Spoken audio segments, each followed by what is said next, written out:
오늘 우리 하나님이 주시는 말씀은 누가복음 10장 1절부터 11절 말씀입니다. 누가복음 10장 1절부터 11절 말씀 제가 봉독해 드리겠습니다. 그 후에 주께서 따로 70인을 세우사 친히 가시려는 각 동네와 각 지역으로 둘씩 앞서 보내시며 이르시되 추수할 것은 많되 일꾼이 적으니 그러므로 추수하는 주인에게 청하여 추수할 일꾼들을 보내주소서 하라. 갈지어다 내가 너희를 보내니 어린 양을 이리 가운데로 보냄과 같도다. 전대나 배낭이나 신발을 가지지 말며 길에서 아무에게도 문안하지 말며 어느 집에 들어가든지 먼저 말하되 이 집이 평안할지어다 하라. 만일 평안을 받을 사람이 거기 있으면 너희의 평안이 그에게 머물 것이요 그렇지 않으면 너희에게로 돌아오리라. 그 집에 유하며 주는 것을 먹고 마시라. 일꾼이 그 삭을 받는 것이 마땅하니라. 이 집에서 저 집으로 옮기지 말라. 어느 동네에 들어가든지 너희를 영접하거든 너희 앞에 차려놓은 것을 먹고 거기 있는 병자들을 고치고 또 말하기를 하나님의 나라가 너희에게 가까웠다 하라. 어느 동네에 들어가든지 너희를 영접하지 아니하거든 그 거리로 나와서 말하되 너희 동네에서 우리 발에 묻은 먼지도 너희에게 떨어버리리로라. 그러나 하나님의 나라가 가까이 온 줄을 알라 하라. 아멘. 아멘. 생명을 전하는 사람이다라고 하는 제목으로 오늘 말씀을 나누겠습니다. 여러분, 한국에 수많은 방송이 있는데 그 중에 EBS라고 하는 방송이 있습니다. 그 방송 중에 응급한 환자들을 살리는 그런 극한 직업이라고 하는 그런 프로그램이 있습니다. 거기에 이제 응급실이라고 하는 프로그램이 있는데 이게 이제 이 미국의 그 Rescue 911이라고 하는 그런 방송과 굉장히 유사한 그런 방송입니다. 이게 어떤 내용이냐면 굉장히 절박하고 생사가 오가는 그런 위기에 있는 사람들을 구해내기 위해서 안간힘을 쓰는 그런 모습을 담은 영상인데 제가 그것을 항상 볼 때마다 느끼는 그 감정은 무엇인가? 제 마음속에서 우러나오는 정말 이루 말할 수 없는 감동이 저를 이렇게 감쌀 때가 너무너무 많았습니다. 이 방송이 화려해서가 아니라 등장하는 인물들이 멋져서가 아니라 그저 어떻게 보면 굉장히 평범하고 평범한 사람들이 어떻게든 죽어져가는 그 한 생명을 살리기 위해서 정말로 가진 애를 쓰는 그 모습을 보면서 이 가슴이 벅차오르는 그럴 때가 너무너무 많았었습니다. 여러분, 그런데 이와 같은 사람들을 살리는 사람들이 누구인가? 바로 저와 이 자리에 있는 여러분들이 그런 역할을 감당해야 되는 사람들이라고 하는 사실을 우리는 알아야 됩니다. 여러분, 죽어져가는 육신의 생명을 살리기 위해서 수고하는 사람들도 분명히 있지만 죽어져가는 영적인 생명을 살리기 위해서 부름받은 사람들이 있는데 바로 그 사람들이 저와 여러분이라고 하는 겁니다. 그렇기 때문에 여러분, 교회의 목표와 그리스도인이 살아가는 그 방향은 아주 분명해요. 바로 살리는 역할을 해야 된다는 겁니다. 영적으로 메말라 있고 또 시들어 있는, 그래서 죽음으로 치닫고 있는 그 영혼들을 구해내고 살려내는 것이 바로 저와 여러분이 감당해야 되는 사명이라고 하는 사실을 우리가 기억을 해야 된다는 거예요. 그래서 이 살리는 일을 위해서 우리가 무엇을 해야 되는가? 한 가지를 해야 되는 거예요. 바로 그것이 성경이 이야기하는 전도입니다. 여러분, 전도, 이게 뭘까요? 전할 전, 그 다음에 길도, 그러니까 도를 전하는 것이 전도라는 거예요. 이 도가 뭡니까? 길이잖아요. 유일한 길. 그러니까 예수 그리스도의 복음, 예수님만이 우리 인생의 전부고 그분만이 이 인생의 주인이라고 하는 사실. 그 하나님의 도를 전하는 것, 즉 복음을 전하는 것이 바로 이 전도입니다. 우리가 전도를 하는 목적은 분명해요. 왜요? 살리기 위해서 하는 거예요. 싸우기 위해서가 아니고 탈취하기 위해서가 아니고 자랑하기 위해서가 아니라 우리가 전도를 해야 되는 분명한 이유는 살리기 위해서 그렇다는 거예요. 여러분, 위기에 처한 사람들을 구하는 것도 참 감동적이고 참 보람되고 의미 있는 일이지만 영적으로 죽음의 문턱에 앞에 있는 사람들을 구원해내는 일은 여러분, 이것은 어떨까요? 육신의 생명을 살리는 것과는 비교할 수 없는 그런 큰 의미가 분명히 담겨져 있습니다. 어떻게 우리의 짧은 인생과 영혼을 비교할 수가 있겠습니까? 제가 또 한 번 예를 드릴게요. 예전에 한번 말씀을 드렸는데 영혼이 뭐냐? 조그만 이 소다 캔 있잖아요. 캔의 뚜껑. 이 뚜껑으로 이 전 세계에 있는 이 지구상에 있는 모든 물을 다 떠서 버린다고 한번 생각해 보세요. 얼마나 걸릴까요? 얼마나 걸릴까요? 그게 영혼이에요. 그게 끝이 아니에요. 그걸 다 해놔도 계속 반복되는 그 삶이 영원한 삶인데 어떻게 짧은 우리의 인생과 그 영원한 그런 인생을 비교할 수 있겠습니까? 절대로 그렇게 할 수 없죠. 그런데 그럼에도 불구하고 우리 사람들의 관심은 어디 있는가? 영혼이 없다는 거예요. 예전에 제가 뉴저지에 살 때 한국 사람도 많이 살고 또 한국 상가들도 많은 그 브로드 에베뉴라고 하는 그런 동네가 있고 길이 있습니다. 한 번에 제가 이제 운전을 하고 가다가 신호등이 빨간불이라 딱 멈춰 섰어요. 그러니까 이제 이 다른 편에서는 차들이 막 가고 있을 거 아니에요. 그런데 저쪽에서 어떤 엄마하고 굉장히 조그만 아이, 한 3, 4살 됐는지 모르겠어요. 둘이 막 이렇게 오다가 엄마가 잠시 한눈 파는 사이에 차들이 막 가고 있는데 이 아이가 갑자기 차로 막 뛰어가는 거예요. 제가 그거를 신호등 앞에서 지켜보면서 얼마나 놀랐는지 몰라요. 잘못하면 죽을 수 있잖아요. 엄마도 나중에 그 모습을 봤어요. 근데 달려가서 그 아이를 붙잡아 끌어내기는 이미 늦었어요. 그래서 여러분 이 엄마가 어떻게 했는지 아십니까? 이 엄마가 그 아이를 향해서 정말 떠나갈 정도로 엄청난 비명을 질렀어요. 모든 사람들과 모든 차들이 들릴 정도로 그렇게 큰 소리로 비명을 질렀어요. 그러자 깜짝 놀라서 아이도 멈칫했고 차도 가다가 뭔 일인가 하고 다 섰어요. 그러는 바람에 이 아이가 죽지 않고 산 것을 제가 제 눈으로 목격했던 그런 경험이 있습니다. 여러분 우리가 그렇잖아요. 당장에 우리의 생명이 위험이 감지되면 우리가 어떻게 합니까? 거기에 반응을 보이잖아요. 그럼에도 불구하고 영적으로는 어떻습니까? 전혀 그런 일이 없어요. 왜요? 영적인 생명을 살리는 일은 당장에 눈에 나타나는 일이 아니기 때문에 그래요. 위험해 보이지도 않아요. 위급해 보이지도 않습니다. 굳이 오늘 안 해도 내일 해도 괜찮다는 그런 생각을 갖고 있어요. 그러니까 우리 마음속에 조급한 그런 마음보다는 한결 여유로운 그런 마음이 드는 게 사실입니다. 그러니까 전도를 하든 하지 않든 또 사람들이 믿든 믿지 않든 내 마음에 그렇게 조급하게 다가오지 않는다고 하는 겁니다. 언젠가는 그 사람이 복음을 듣고 돌아오겠지. 언젠가는 하나님을 만나는 그런 순간이 있겠지. 이렇게 막연하게 생각할 때가 있다는 겁니다. 그러니까 이 위급한 상황이 아니기 때문에 그런 간절함도 우리 마음속에 없다는 거예요. 이것이 오늘날 우리가 받아들이고 생각하는 그런 전도의 모습이 아닐까 하는 그런 생각을 해보게 돼요.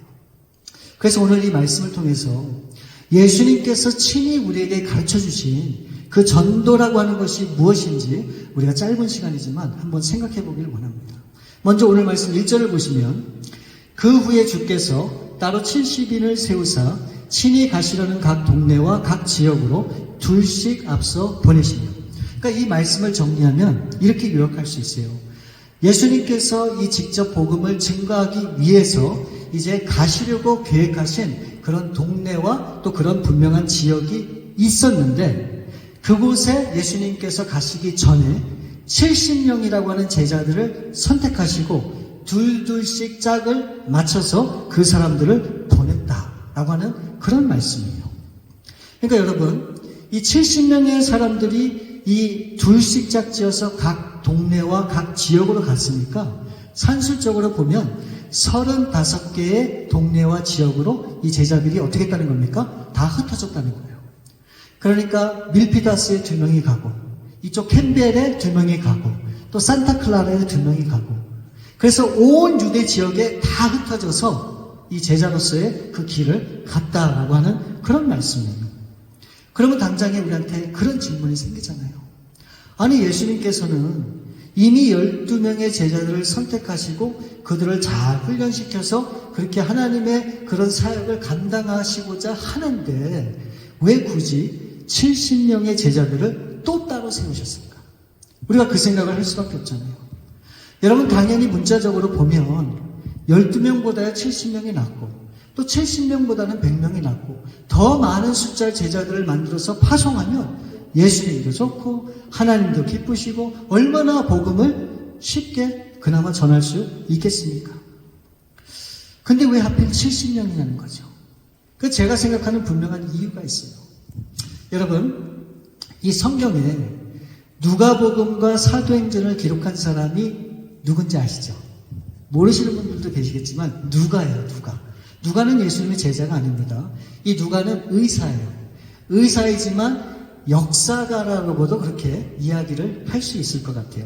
왜 그러는가?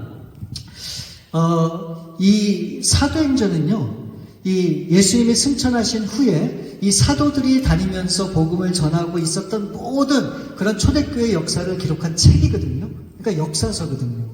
그 역사서를 기록한 사람이 누군가? 바로 누가라고 하는 거예요. 그러니까 이 누가는 역사에 대한 관심이 깊은 사람이에요. 그러니까 이스라엘의 지난 역사에 대해서도 굉장히 큰 관심을 갖고 있는 사람이란 말이죠. 근데 어느 날 이 누가가 이 하나님의 이 말씀을 보면서 깨닫게 된 것이 있어요. 그래서 이 말씀을 하게 된 겁니다. 민수기 11장에 보면 여러분 어떤 내용이 나오는가? 이제 200만이나 되는 이스라엘 백성들이 애굽 땅에서 노예로 살게 되잖아요. 그래서 이제 모세를 하나님이 부르셔서 이 이스라엘 백성들을 출애굽을 시킵니다. 그렇죠? 그래서 이 애굽을 나와서 이 백성들이 광야에 살게 되잖아요. 근데 광야에 뭐가 있습니까? 아무것도 먹을 게 없는 거예요. 그래서 하나님께서 저들에게 긍휼을 베풀어 주셔서 저 하늘에서 매일 만나를 내려주셨어요. 만나. 그렇죠? 그런데 이 만나를 매일 먹는 백성들이 어느 한순간에 이제 이 모세를 향해서 불만을 토해내기 시작했어요. 왜? 그 이유가 간단해요. 맨날 만나를 먹으니까 질리는 거예요. 뭐 좀 새로운 것을 먹었으면 좋겠다. 특히 고기를 먹고 싶어 했거든요. 그러면서 모세한테 그렇게 얘기하는 거예요. 우리가 애굽에 있었을 때는 생선도 먹고 오이도 먹고 참외도 먹고 부추도 먹고 파, 마늘도 먹었는데 만나만 먹으니까 이제는 너무 귀찮다. 좀 새로운 걸 달라. 그래서 이 모세에게 불평을 토해내는 거예요. 그래서 고기를 달라고 막 그냥 울면서 이 모세에게 불평을 하는 거거든요. 그럴 때 이 모세의 심정이 어땠는가? 민수기 11장 11절 말씀을 보니까 모세가 여호와께 여짜오되 어찌하여 주께서 종을 괴롭게 하시나이까? 어찌하여 내게 주의 목전에서 은혜를 입게 아니하시고 이 모든 백성을 내게 맡기사 내가 그 짐을 지게 하시나이까? 모세도 힘들다는 거예요. 나 혼자 이 모든 막중한 책임을 다 지고 이 백성들을 인도한다는 것이 너무 버겁다. 그렇게 얘기를 하는 겁니다. 그래서 하나님 앞에 따지죠. 민수기 11장 13절 14절 말씀을 보시면 이 모든 백성에게 줄 고기를 내가 어디서 얻으리이까? 그들이 나를 향하여 울며 이르되 우리에게 고기를 주어 먹게 하라 하온지요. 책임이 심히 중하여 나 혼자는 이 모든 백성을 감당할 수 없나이다. 백성들이 모세에게 고기를 달라고 하는데 고기가 도대체 어디에 있습니까? 그리고 왜 나 혼자 이런 고민을 끌어안고 살아야 됩니까? 너무너무 힘들다고 이 모세도 하나님 앞에 불평을 하는 거예요. 그럴 때 하나님께서 특단의 조치를 취하시죠. 민수기 11장 16절 말씀을 보면 여호와께서 모세에게 이르시되 이스라엘 노인 중에 내가 알기로 백성의 장로와 지도자가 될 만한 자 70명을 모아 내게 데리고 와 회막에 이르러 거기서 나와 함께 서게 하라. 그러니까 이 백성 중에서 장로님, 그 다음에 지도자가 될 만한 사람 70명을 너가 뽑으라는 거예요. 그래서 그 사람들과 함께 이 백성들의 모든 짐을 지고 그 백성들을 이끌어가라. 그렇게 모세에게 하나님이 말씀을 하시는 거예요. 여러분, 모세가 이 70명의 지도자들과 함께 했던 것처럼 예수님 또한 이 70명의 제자들과 함께 사역을 감당하실 것을 이 누가는 언급하고 있는 거예요. 여기서 중요한 것은 예수님께서 이들 70명의 제자들을 어떻게 했다고요? 보내셨다고 얘기하고 있어요. 12명의 제자들은 예수님이 지금 끌어안고 계시죠. 그러니까 어쩌면 이 제자들은 어떻게 생각했을까요? 야, 그래도 내가 예수님 앞에 이런 사람인데, 내가 하나님 앞에 이런 열심인데, 내가 하나님의 뜻 가운데 이렇게 쓰임받는 사람인데 스스로 자랑할 수 있는 거죠. 근데 하나님은 이 70명의 제자들을 세워서 어떻게 합니까? 이미 이들을 보내셨어요. 그러니까 사실은 우리가 하나님 앞에 쓰임받으면 감사한 거고 자랑할 것이 아무것도 없는 거예요. 자랑할 것이 없는 거예요. 그래서 이 70명을 어디로 보내게 됩니까? 각 동네와 지역으로 다 보냈다. 그렇게 말씀하고 있는 거예요. 지금까지는 예수님께서 사람들을 계속 부르셨죠. 나를 따라와. 그리고 부르셨는데 이제 이들과 함께 동고동락하시고 그러면서 말씀을 가르치시고 그리고 이들을 훈련하는 데 집중을 하셨는데 이제는 하나님의 때가 되어서 이 70명의 제자들을 어떻게 합니까? 이제 보내시는 거예요. 어디로요? 각 동네와 지역. 다시 말하면 이 세상으로 보내신 것을 우리가 이 말씀을 통해서 보게 되는 겁니다. 여러분, 이 말은 우리 예수님을 믿고 따라가는 모든 사람들이 앞으로 나아가야 될 방향이 무엇인지를 정확하게 우리에게 설명하고 있는 거예요. 우리는 머물러 있는 그런 신앙에 있어서는 안 되고 우리는 교회에만 있어서 되는 그런 사람들이 아니고 하나님이 우리에게 가라하신 이 세상을 향해서 보냄을 받고 나가야 되는 그런 사명이 있다고 하는 것을 우리에게 분명히 알려주시는 거예요. 이게 바로 그리스도인들의 삶이라고 하는 겁니다.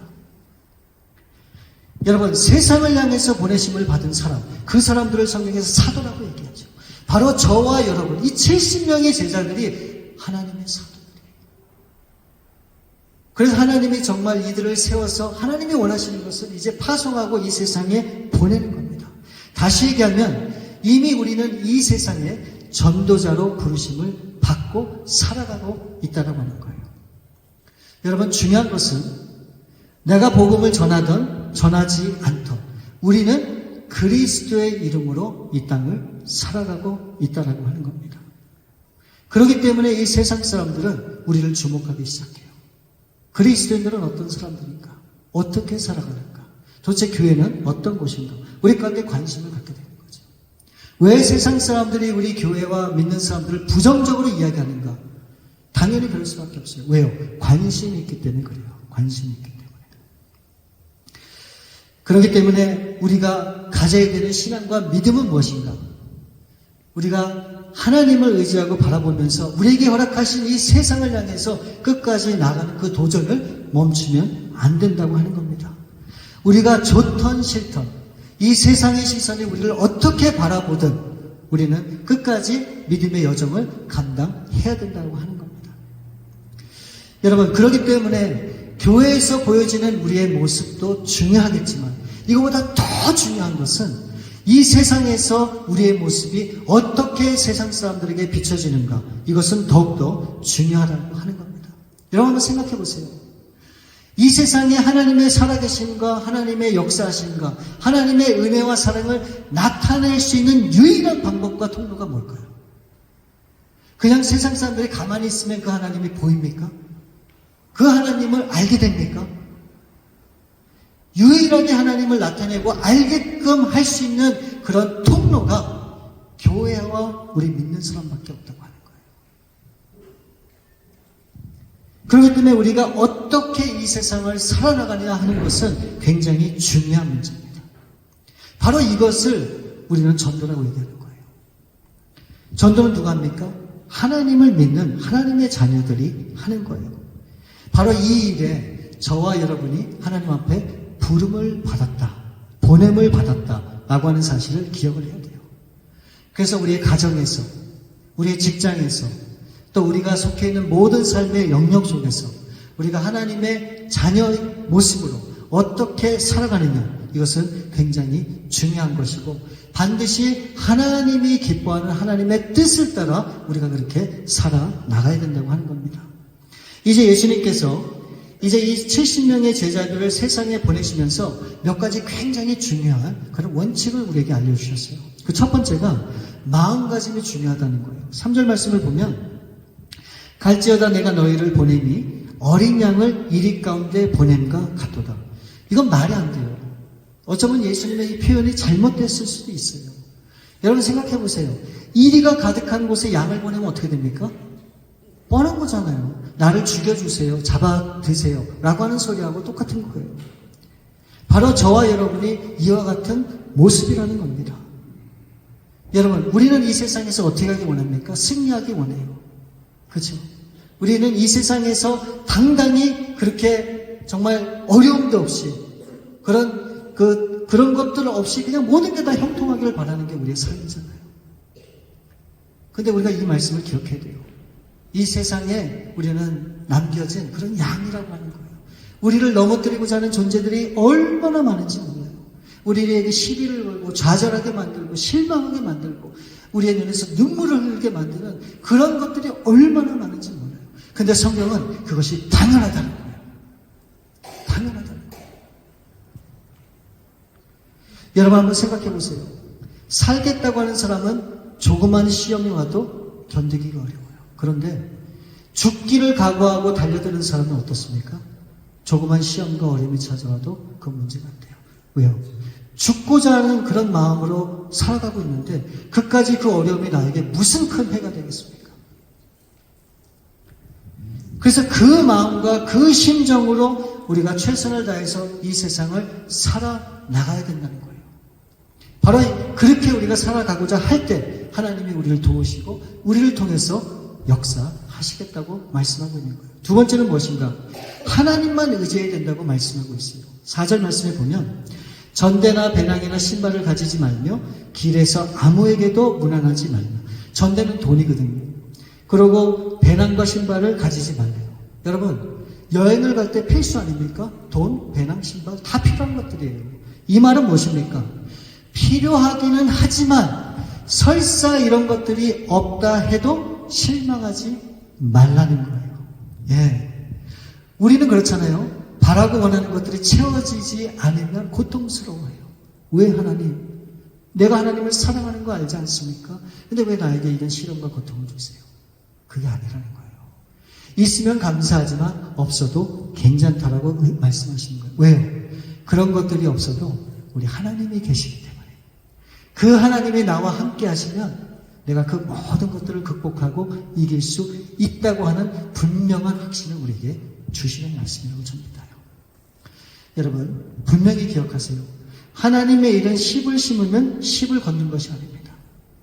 우리는 10을 심으면 하나님께서 20을 주신다고 생각하고 기대를 하지만 그렇지 않아요. 우리가 때로는 10을 심었지만 하나님께서 100을 주실 때도 있고 우리가 100을 심었지만 하나님이 10을 주실 때도 있다라고 하는 거예요. 중요한 것은 나에게 무엇을 주시던 간에 내가 그것을 의지하고 그것을 바라보는 것이 아니라 주시던 안 주시던 그 하나님이 여전히 나의 삶의 주인이시고 내 삶을 이끌어 가시고 감사한 거죠. 그렇기 때문에 하나님을 꼭 의지를 해야 되는 겁니다. 세 번째는 평안을 나누라고 말씀하십니다. 5절과 6절 말씀에 보면 어느 집에 들어가든지 먼저 말하되 이 집이 평안할지어다 하라. 만일 평안을 받을 사람이 거기 있으면 너희의 평안이 그에게 머물 것이요 그렇지 않으면 너희에게로 돌아오리라. 우리가 보통 어떤 성도님들의 집을 가거나 신방을 하게 되면 제일 먼저 하는 게 뭡니까? 기도를 하죠. 어떤 기도를 합니까? 이 말씀에 의하면 평안이 그 가정에 임할 수 있도록 기도하라는 거예요. 그렇죠? 여러분, 평안을 기도해야 되는데 왜 평안을 기도해야 되는가? 정말 많은 가정 가운데 필요한 것이 바로 이 평안이기 때문에 그런 거예요. 그래서 이 주신 대로 감사하고 또 그 평안을 구하고 그러면서 또 이 말씀에 보니까 굉장히 중요한 말씀이 나와 있어요. 8절과 9절 말씀에 보니까 어느 동네에 들어가든지 너희를 영접하거든 너희 앞에 차려놓은 것을 먹고 거기 있는 병자들을 고치고 또 말하기를 하나님의 나라가 너에게 가까이 왔다 하라. 자, 어느 동네에 들어가든지 너희를 영접하든지 어느 집에 가든지 어떻게 하라고요? 평안하기를 기도하라 그랬잖아요. 그런데 어느 집에 가보니까 병자가 있을 수도 있잖아요. 근데 그 병자를 어떻게 하라고요? 고치라고 말씀하고 있어요. 왜 그랬을까요? 여러분, 몸이 불편하고 아픈 분들이 있는 집에 평안이 있을까요? 평안을 구하라, 그 집에 주라고 기도로 그 집에 임할 수 있도록 그렇게 기도하라고 하는데 병자들이 있거나 문제가 있거나 아픔이 있는 그런 가정과 그런 사람들이 있다면 정말로 그 평안을 누릴 수 있겠느냐고요? 아니죠. 그래서 오늘 분명히 말씀하는 거예요. 가정에 들어가서 평안을 구하되 병자가 있으면 어떻게 하라고요? 고치라는 거예요. 누가요? 그 집에 들어가서 기도하는 그 사람이 고치라는 거예요. 이 얘기는 뭡니까? 하나님께서 우리에게 어떤 병자든지 문제든지 어려움이나 그것을 위해서 기도하고 간구할 때 모든 것을 해결하고 새롭게 고침을 받을 수 있는 능력을 누구에게 줬단 말입니까? 우리에게 주셨단 말이에요. 우리에게 주셨단 거예요. 그러면서 예수님이 그랬잖아요. 예수님 그 제자들에게 그렇게 얘기했어요. 그러므로 너희는 가서, 그 전에 예수님께서 모든 능력을 나에게 주셨다고 말씀을 하시면서 제자들에게 그렇게 해요. 그러므로 너희는 가서.